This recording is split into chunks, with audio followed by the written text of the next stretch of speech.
Hello everyone, welcome to Krishna education academy. Andhra Pradesh రాష్ట్రంలోని DSC notification అనేది విడుదలైంది. ఈరోజు తాజా అప్డేట్ న్యూస్. ముందుగా ఈ వీడియోని లైక్ చేయండి, షేర్ చేయండి, సబ్స్క్రైబ్ చేసి దాని పక్కన బెల్ ఐకాన్ని యాక్టివేట్ అయితే చేసుకోండి. ఎవరెవరు డిఎస్సికి ప్రిపేర్ అవుతున్నారో ప్రతి ఒక్కరు ఈ వీడియోని మొదటి నుంచి ఎండ్ వరకు చూడండి. దీని కంప్లీట్ డీటెయిల్స్ అయితే చూద్దాము.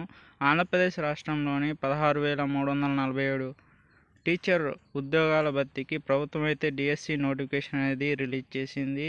ఈ మేరకు చూసుకుంటే విద్యాశాఖ మంత్రి లోకేష్ అయితే ట్వీట్ అయితే చేశారు. దరఖాస్తులు స్వీకరణ వచ్చి నేటి నుంచి మే 15 వరకు అయితే దరఖాస్తులు అనేది స్వీకరించనున్నారు. ఇది ఇన్ఫర్మేషన్ వచ్చి ఎంతోగానో ఎదురు చూస్తున్న నిరుద్యోగులు మెగా డిఎస్సి అనేది నోటిఫికేషన్ అనేది విడుదల చేశారు. ఇది ఇన్ఫర్మేషన్ వచ్చి మీకు ఈ వీడియో మీకు నచ్చినట్లయితే లైక్ చేయండి, షేర్ చేయండి, సబ్స్క్రైబ్ చేసి దాని పక్కన బెల్ ఐకాన్ని యాక్టివేట్ అయితే చేసుకోండి. సపోర్ట్ అయితే చేయండి, మీకు మంచి మంచి వీడియోస్ అయితే అందుతాయి. అంతవరకు సెలవు. నెక్స్ట్ వీడియోలో కలుద్దాం.